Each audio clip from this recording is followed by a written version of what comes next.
لا الہ الا اللہ محمد رسول اللہ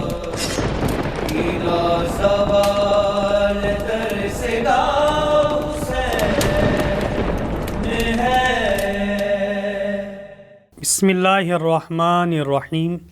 الحمد للہ رب العالمین والعاقبۃ للمتقین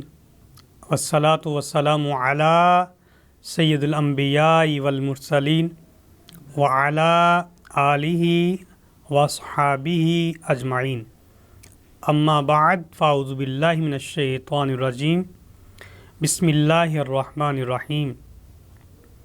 قال اللہ تعالی فی القرآن المجید الذین اذا اصابتہم مصیبہ قالوا انا للہ وانا الیہ راجعون، صدق اللہ العظیم۔ اللہم صلی علی سیدنا و مولانا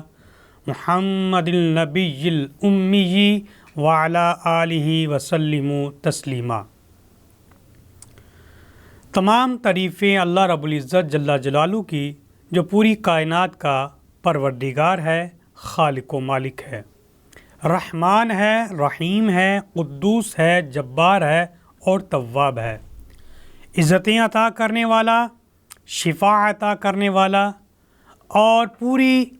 کائنات کی موت اور زندگی کا مالک ہے، ہماری شاہ رگ سے زیادہ قریب ہے۔ اور کروڑوں درود و سلام نبی محترم صلی اللہ علیہ وآلہ وسلم کی بارگاہ اقدس میں، جو پوری کائنات کے رحمت للعالمین بن کے آئے اور پوری کائنات کے لیے خاتم النبیین ہیں اور ہماری جانوں پر ہم سے زیادہ حق رکھتے ہیں۔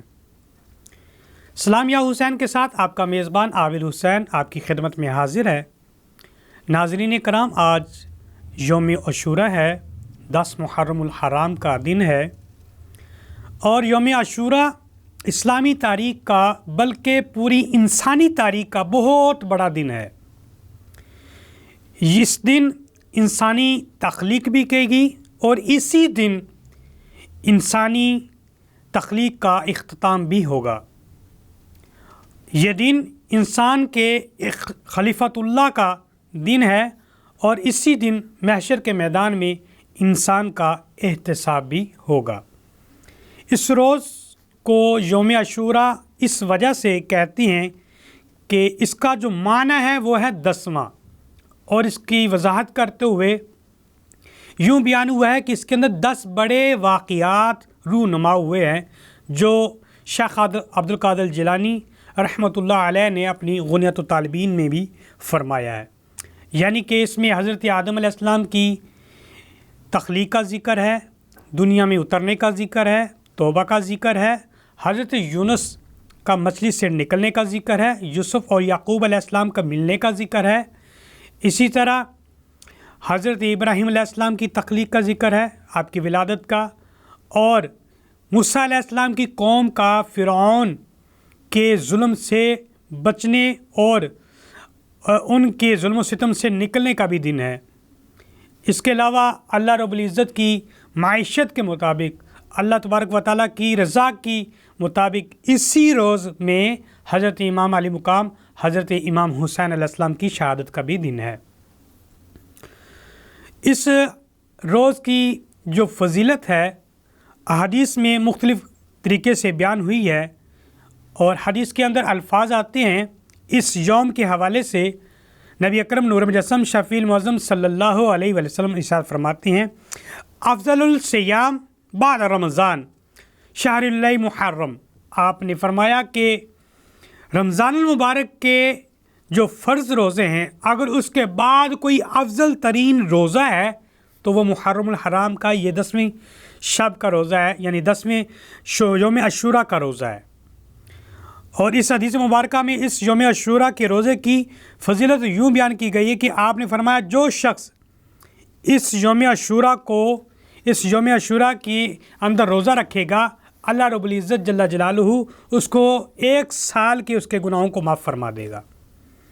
اور جب نبی مکرم صلی اللہ علیہ وآلہ وسلم مکہ سے مدینہ کی طرف آتے ہیں ہجرت کر کے،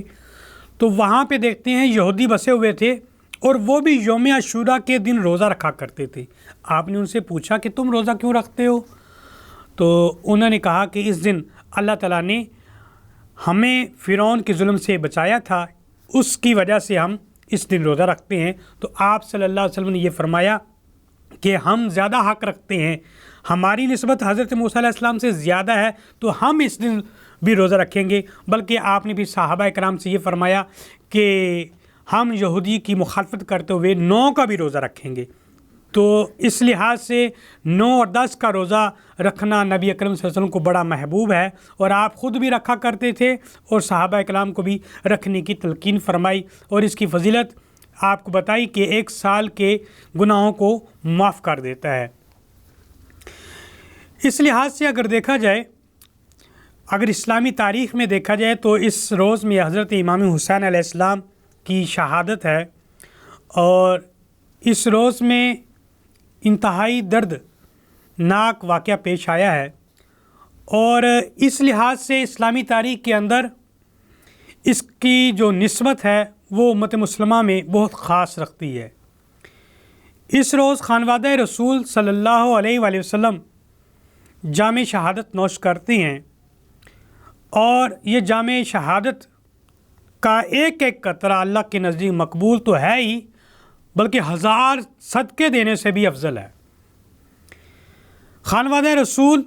کا اس روز شہادت کا مرتبہ حاصل کرنا ہمارے لیے بہت بڑا ایک ثانیہ بھی تھا، اور ایک بہت بڑا وصیت بھی تھی۔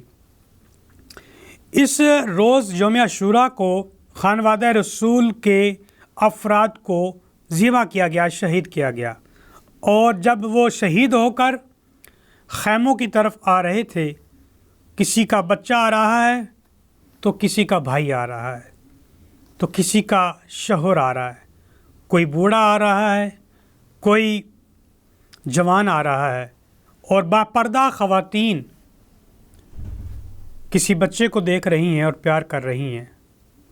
کہ جو آج ہے وہ کل نہیں ہوگا، یعنی جس بچے کو آج جھولا دیا جا رہا ہے کل اس بچے کو جھولا نہیں دیا جائے گا، جس جوان کے زلفوں کو سنوارا جا رہا ہے کل وہ جوان کو آواز نہیں لگا سکیں گے۔ آج کسی کا سر کا تاج اس سے جدا ہو رہا ہے۔ یہ بہت عظمت والی داستان ہے جو ہمارے سامنے موجود ہے۔ آج کی تاریخ میں ایک وہ مقام تھا کہ جس میں آنے والے جو کربلا میں آتے ہیں وہ جنت کے وارث ہیں،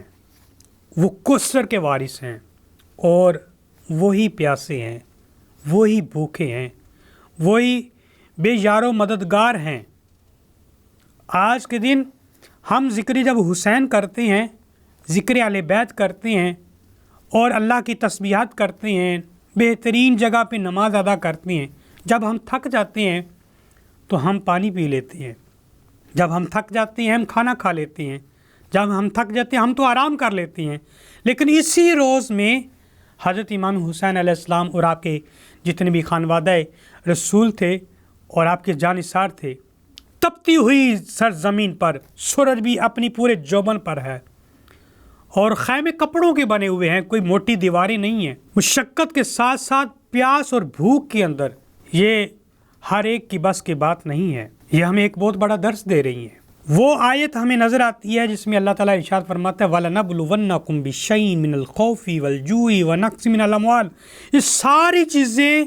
کربلا میں ہمیں نظر آ رہی ہیں۔ اللہ فرماتا ہے میں آزماؤں گا، کسی کو آزماتا ہے مال نہیں دیتا، اس کو غربت میں رکھتا ہے، کسی کو آزماتا ہے تو اسے کوئی بیماری دے دیتا ہے، کوئی تکلیف دے دیتا ہے جسمانی لحاظ سے، کسی کو اللہ تعالیٰ آزماتا ہے تو پھل نہیں دیتا، یعنی اولاد نہیں دیتا، اولاد کے ذریعے سے آزما لیتا ہے۔ لیکن حضرت امام حسین علیہ السلام ایسی ذات ہیں کہ یہ آیت کی ساری چیزیں آپ کے اوپر لاگو ہوتی ہیں، نظر آتی ہیں۔ آپ کو آزمایا گیا، یعنی کہ خوف کے ذریعے سے 22,000 کا لشکر ہے اور 72 لوگ ہیں، اتنے چند لوگ اور اتنی زیادہ فوج، یہ خوف طاری کیا گیا، اس میں بھی آپ کامیاب نکلے۔ بچوں کو ذبح کیا گیا، اس سے بھی آپ جو جرأت اور بہادری کا مظاہرہ دکھایا، اور اس کے علاوہ جو کچھ بھی آپ کے پاس تھا سارا کا سارا انہوں نے چھین لیا، پھر بھی آپ نے جرأت بہادری کا مظاہرہ کیا۔ اس لحاظ سے اللہ تبارک و تعالیٰ فرماتا ہے وَبَشِّرِ الصَّابِرِينَ، ہم خوشخبری دیتے ہیں صبر کرنے والوں۔ آپ تو صبر کے پیکر تھے، صابروں میں آپ کا شمار ہے۔ کربلا کے مقام پر وہ مقدس افراد جو مسافر ہیں اور ساتھ پیاسے بھی ہیں، وہ افراد خانوادہ رسول جو لوگوں کو کھلایا کرتے تھے، جو لوگوں کی حاجات کو پورا کرتے تھے، وہ آج پیاسے ہیں۔ ہمیں ایک بات نظر آتی ہے، حضرت امام حسن علیہ السلام، امام حسن علیہ السلام کے پاس ایک دوست ان کا حاضر ہوا اور عرض کرنے لگا کہ مجھے ضرورت ہے کچھ رقم کی، اگر آپ عطا کر دیں گے تو آپ کی مہربانی ہوگی۔ حضرت امام حسن علیہ السلام نے 2000 درہم دیے آپ کو، 2000 درہم، ساتھ ایک اونٹ بھی دیا سواری کے لیے۔ جب وہ چلا گیا تو حضرت امام حسن علیہ السلام رونے لگے، اور آپ کی آواز جب بلند ہوئی تو خادم نے دیکھا کہ آپ کثرت سے رو رہی ہیں، تو عرض کی کہ امام آپ نے خود ہی تو دیا ہے، اور جو اس نے مانگا تھا اس سے ڈبل دیا ہے، اور ساتھ سواری بھی دے دی ہے، اور پھر روتے بھی آپ ہیں۔ آپ نے فرمایا یہ میرا دوست تھا اور وہ میرے پاس مدد کے لیے آیا ہے، اور میں اتنا غافل تھا اپنے دوست کی ضرورت کو سمجھ ہی نہیں پایا، اور وہ میرے گھر تک آ گیا، مجھے چاہیے تھا کہ میں اس کے پاس جاتا اور اس کی خیریت دریافت کرتا۔ تو یہ تھا انداز حضرت امام حسن علیہ السلام کا۔ آتا ہے فقیروں پر انہیں پیار ہی کچھ ایسا، خود بھیک دیں اور کہیں میرے منگتے کا بھلا ہو۔ حضرت زین العابدین سلام اللہ علیہ، آپ کے پاس ایک فوجی شخص آیا آپ کے گھر میں، جب مختار سقفی نے قاتلان حسین کے پیچھے لگے تو لوگ جو ہے تتر بتر ہو گئے، مختلف جگہ پہ بھاگنا شروع ہو گئے، چھپنا شروع ہو گئے، تو ایک شخص آ گیا حضرت زین العابدین کے گھر میں مہمان بن کے۔ آپ نے اس کی 3 دن مہمان نوازی فرمائی، 3 دن مہمان نوازی فرمائی، اور جب مہمان نوازی 3 دن ہوگی تو وہ جب جانے لگا تو اس نے کہا کہ سرکار شاید آپ نے مجھے پہچانا نہیں ہے، میں ان لوگوں میں شامل تھا جو قاتلان حسین ہیں، جو قاتلان خانوادہ رسول ہیں، میں ان میں شامل تھا، لگتا آپ نے مجھے پہچانا نہیں۔ آپ نے فرمایا او ملعون، میں اسی وقت ہی پہچان گیا تھا جب تو میرے گھر کے دروازے پہ آیا تھا، ہم اس وقت تیرے گھر میں یعنی تیرے پاس مہمان تھے، تمہارے پاس مہمان تھے، تم نے اپنا کردار دکھایا ہے، میری تربیت میرے حسین نے کی ہے، یہ میرا کردار ہے مہمان نوازی کرنا۔ تو اسی طرح حضرت زین العابدین ساری زندگی کربلا کے واقعے کے بعد ایک لمحہ بھی آپ مسکرائے نہیں ہیں، ایک لمحہ بھی آپ نے ہنس کے نہیں دیکھا، ساری رات عبادت کرتے اور روتے رہتے، ساری رات روتے رہتے۔ ناظرین کرام، یہ بہت بڑا درجہ ہے اللہ کی بارگاہ میں رونا اور اللہ سے التجائی کرتے رہنا، اور سب کچھ ہونے کے باوجود بھی شریعت کے اندر رہنا اور اللہ تبارک و تعالیٰ کا شکر بجاتے رہنا، یہ بہت بڑا عمل ہے۔ ساری رات آپ روتے رہتے۔ آپ کے خادم آپ کی بارگاہ میں حاضر ہوئے، عرض کی سرکار آپ ساری رات ہی روتے رہتے ہیں، کبھی آپ کو زندگی میں مسکراتے دیکھا نہیں ہے۔ آپ نے فرمایا حضرت یعقوب علیہ السلام کا ایک بیٹا ان سے جدا ہوا تھا، 11 بیٹے ان کے پاس تھے، صرف جدا ہوا تھا، گم ہوا تھا، بعد میں مل بھی گیا تھا، ایک بیٹا گم ہوا تھا تو آپ نے رو رو کر اپنی بینائی کو زائل کر دیا۔ ایک بیٹا گم ہونے پر اتنا گریزاری کرتے ہیں، میرے سامنے تو حسین بھی ذبح ہوئے، میرے سامنے تو علی اصغر بھی ذبح ہوا، میرے سامنے تو علی اکبر بھی ذبح ہوا، میرے سامنے تو اون محمد بھی ذبح ہوا، میرے سامنے تو قاسم کے بھی ذبح کیا گیا، میرے سامنے تو حضرت عباس کے بازو بھی کٹے ہیں، میرے سامنے پورا خاندان رسول کو ذبح کر دیا گیا، میں کیسے ہنس سکتا ہوں؟ اب میں روؤں بھی نہ تو کیا کروں؟ حضرت زین العابدین اتنی پاکیزہ شخصیت تھے، اتنی پاکیزہ شخصیت ہے، خانہ کعبہ کے اندر طواف بھی کر رہے ہیں، ساتھ کہتے ہیں یا اللہ زین العابدین کو معاف فرما، زین العابدین کو معاف فرما۔ لوگوں نے پوچھا سرکار آپ تو ان خانوادہ رسول میں سے جن کو جنت کی بشارتیں دی گئی ہیں اور آپ رو رہی ہیں اور آپ اللہ سے معافی مانگ رہی ہیں۔ تو آپ نے فرمایا میں اللہ تبارک و تعالیٰ کی بارگاہ میں معافی مانگتا ہوں کہ میں بیمار تھا اور میں کچھ کر نہیں پایا۔ تو یہ آپ کا ایک انداز ہے، آپ کا ایک طریقہ کار ہے۔ اسی طرح ناظرین کرام،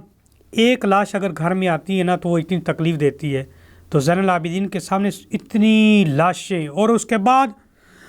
قافلے کو، پورے قافلے کو نیزے کی نوک پہ ان کے سروں کو رکھ کر اور لوگوں کو اسیر بنا کر، خانوادہ رسول کو اسیر بنا کر دمشق کے بازار میں گزارا جاتا ہے۔ یہ بہت بڑی ہمت والا کام ہے۔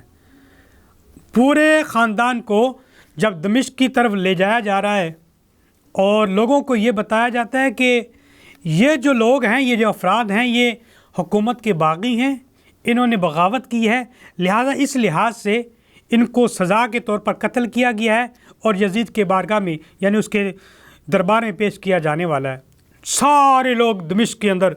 کھڑے ہو گئے، کوئی چھتوں پہ چڑھ گیا، کوئی بازاروں میں کھڑا ہو گیا، اور اس کو آج سو کے حمیدیہ کہتے ہیں اس بازار کو۔ لوگ کھڑے ہو گئے۔ جب لوگوں کی کثرت ہوئی، ہجوم اکٹھا ہوا، تو قافلہ ایک جگہ پہ رک گیا۔ قافلہ ایک جگہ پہ رکتا ہے تو ایک بی بی جن کا نام حضرت فضہ ہے، فضہ آتی ہیں، انہوں دیکھتی ہیں تو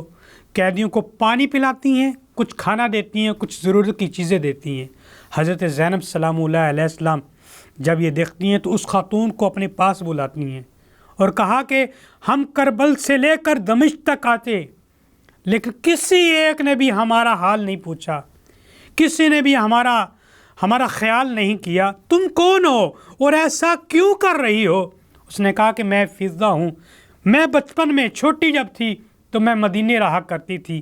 تو اور میں حضرت فاطمہ الزہرا کی خادمہ تھی، کنیز تھی، ان کی خدمت کرتی رہی تھی، اور جب میں آپ کا وصال ہوا تو میں واپس دمشق میں آ گئی، تو مجھے انہوں نے ایک وصیت کی تھی۔ جب وہ دنیا سے رخصت ہونے لگی، میں نے کہا کہ آپ جانے لگی ہیں تو مجھے کوئی وصیت کریں، مجھے کوئی نصیحت کریں جس پر میں ساری زندگی عمل کرتی رہوں۔ ان کو پتہ تھا یہ دمشق میں رہنے والی ہے فضہ۔ آپ نے فرمایا جب کبھی کوئی قیدی دیکھے تو ان کو پانی ضرور پلانا، ان کا خیال کرنا۔ مجھے وہ وصیت آج یاد آ گئی اور میں نے اسی وصیت پہ عمل کیا ہے۔ اس فضہ کو تو علم نہیں تھا یہ کون سا قافلہ ہے، وہ حبشہ کی تھی، دمشق میں رہنے والی تھی۔ تو جب حضرت فضہ نے یہ بات کی تو حضرت سلام اللہ علیہ نے فرمایا کہ لوگ تو ہمیں قیدی سمجھتی ہیں، غدار سمجھتی ہیں، باغی سمجھتے ہیں، اور آپ نے یہ کیوں کیا؟ یہ ساری جب بات بتائی، یہ مکالمہ ہو رہا ہے۔ تو حضرت زینب سلام اللہ علیہ السلام نے فرمایا کہ اے فضہ، ہمارے پاس تو کچھ بھی نہیں، سب کچھ لٹ گیا ہے، ہمارے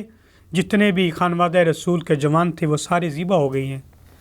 کوئی چیز چاہتی ہو میں تیرے لیے دعا کروں؟ اس نے کہا کہ جب میں حضرت فاطمہ الزہرا کے گھر میں تھی، خادمہ تھی، تو 2 بچوں کو میں نے دیکھا، حسن و حسین تھے، اور ایک بیٹی تھی ان کی حضرت زینب سلام اللہ علیہ، اللہ اکبر، ان کو اپنی گود میں کھلاتے رہیں۔ پھر میں وہاں سے آ گئی تو میری ایک آرزو ہے دل میں، اور میں ہمیشہ یہ دعا کرتی ہوں کہ مجھے کبھی ان کی زیارت ہو جائے، کبھی حسین کی زیارت ہو جائے، کبھی زینب کی زیارت ہو جائے۔ آپ نے فرمایا فضہ دیکھ، میں زینب ہوں اور جو نیزے پہ چڑھا ہوا ہے وہ حسین ہے۔ اللہ اکبر، سبحان اللہ، اللہم صلی علی سیدنا و مولانا محمد وبارک وسلم۔ تو یہ ایک انداز یوم عاشوراء کے اندر پیش آیا، آپ کے پورا خانوادہ رسول۔ اور اس کے بعد جب یہ سارا معاملہ پیش آ گیا تو وہ فضہ بوڑھی عورت تھی، کمر جھکی ہوئی تھی، تو یزید کے دربار میں آئی تو یزید نے ایک لفظ بولا، کہاں ہے قیدی؟ قیدیوں کو پیش کیا جائے۔ جب یہ بات اس فضہ کے کانوں میں پہنچی، اس فضہ کے کانوں پر پہنچی تو اس نے کہا، بدبخت، ملعون، تم جانتے نہیں یہ کون ہیں، کون سے گھر والے ہیں، ان کی جنت بھی یہ ان کی ملکیت میں ہے، اور کوثر بھی ان کی ملکیت میں ہے، پوری کل کائنات کے یہ مالک ہیں، اور تم ان کو قیدی کہہ رہے ہو۔ جب یزید نے یہ سنی بات، اس نے کہا کہ یہ کون گستاخ ہے، بے ادبی کر رہی ہے، اس کو قتل کیا جائے۔ جب یہ یزید کے فوجی اٹھے تو وہاں پہ درجنوں اور بیسیوں افراد کھڑے ہو گئے جو حبشہ کے رہنے والے تھے۔ وہ ایک عورت کی عصمت کے لیے، ان کی عزت کے لیے اور ان کی غیرت یہ گوارا نہیں کرتی تھی کہ ان کے وطن کی ایک عورت، ایک خاتون کی عصمت کو پامال کیا جائے۔ بیسویں حبشہ کے وہ لوگ جو یہودی اور جو یزید کی فوج کے اندر موجود تھے، وہ یزید کے سامنے تلواریں لے کے کھڑے ہو گئے، کہا کہ یہ حبشہ کی بیٹی ہے، یہ حبشہ کی ماں ہے اور یہ ہمارے وطن کی ماں ہے، اگر اس پہ ایک آنچ بھی آئے گی، کسی نے گستاخی کی نظر سے دیکھا، ہم ہاتھ کاٹ کے رکھ دیں گے، ہم گردن کاٹ کے رکھ دیں گے، ہم تلواریں چلا دیں گے۔ جب یہ معاملہ حضرت زینب سلام اللہ علیہ السلام نے دیکھا تو آپ نے مدینہ کی طرف رخ کیا، ہاتھ اٹھائے اور کہا یا محمدہ، یا محمدہ۔ آپ نے فرمایا اے بابا جان، آج ایک عورت کی عصمت کی خاطر 20 میں تلواریں نکل آئی ہیں، درجنوں لوگ کھڑے ہو گئے ہیں، صرف ایک خاتون، بوڑھی خاتون کے لیے یہ لوگ کھڑے ہو گئے ہیں، اور آج تیرا سارا خانوادہ رسول بے یار و مددگار ہے۔ تو یہ وہ ماحول تھا ہمارے سامنے یوم عاشوراء کے دن۔ ناظرین کرام، یہ جو پورا واقعہ ہے انتہائی دردناک واقعہ ہے، انتہائی تکلیف دہ واقعہ ہے۔ اس روز کے اندر صرف یہ نہیں ہے کہ ہم نے غمزدہ ہونا ہے، کچھ دن رونا ہے، اس کے بعد خاموش ہو جانا، پھر ہم نے ویسے ہی کام کرنا، نہیں۔ یہ ہمیں ایک درس دیتا ہے کہ ہم نے اس کے اندر کیا کام کرنا ہے۔ اس کے اندر صبر بھی ہے، استقلال بھی ہے، حق کی طرف کھڑا ہونا بھی ہے، اور حضرت امام حسین، حضرت زینب سلام اللہ علیہ، ان کی سیرت پر بھی عمل کرنا ہے۔ اللہ تبارک و تعالی ہمیں سمجھنے کی توفیق عطا فرمائے۔ وآخر دعوانا ان الحمدللہ رب العالمین۔ لا الہ الا اللہ محمد